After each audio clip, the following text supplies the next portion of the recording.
This ABC 15 Flash Briefing is sponsored by Sanderson Ford. Straight up.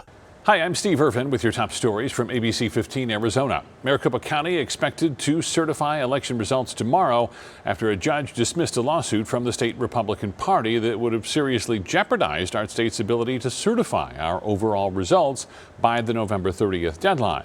It's something that's still up in the air because Pima and Mojave counties have yet to greenlight their results.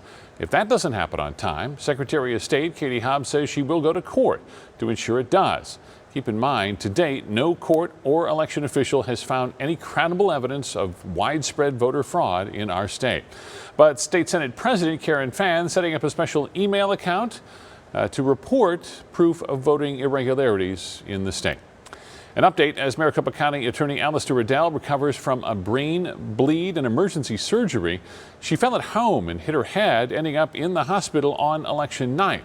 And her doctors at Barrow Neurological Institute say she is responding well to treatment. She is alert and talking with staff and family. Her family thanking everyone for their patience and support. Now to the latest on the coronavirus pandemic. More than 4,000 cases reported today. That's the fifth highest number since March. ABC 15 data analyst Garrett Archer says that's not the only number that's on the rise, with more people hospitalized and in intensive care. And our headrooms of our hospitalizations are still in the high 80s, getting close to the low 90s. So what does this mean? We are still having very high positivity rates in the counties. We're having double digits in several places. Yuma County is still recording positivity rates that are well into the 25-30% at this point, and has happened for a couple days now. All in all, we are seeing increases with no slowdowns in sight at this moment. On top of that, the state updating metrics for schools today, and now nearly every school district is in the red. 90% of zip codes in Maricopa County experiencing substantial spread under the state's guidelines. The group Save Our Schools Arizona holding a panel with health and school leaders calling for a return to virtual learning. When we have a circumstance that involves other individuals getting sick or unable to respond to the work situation, we end up in these unique situations where we don't have the capacity logistically to operate schools.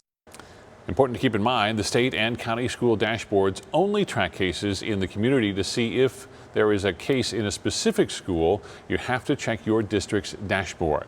But the decision to go online isn't black or white. Tuesday, Garcia's 5-year-old is a special needs student in the Chandler School District, and she says the school year began online, calling it a disaster that could meet her daughter's needs. Her school is now in person, but not knowing what will happen next is frustrating.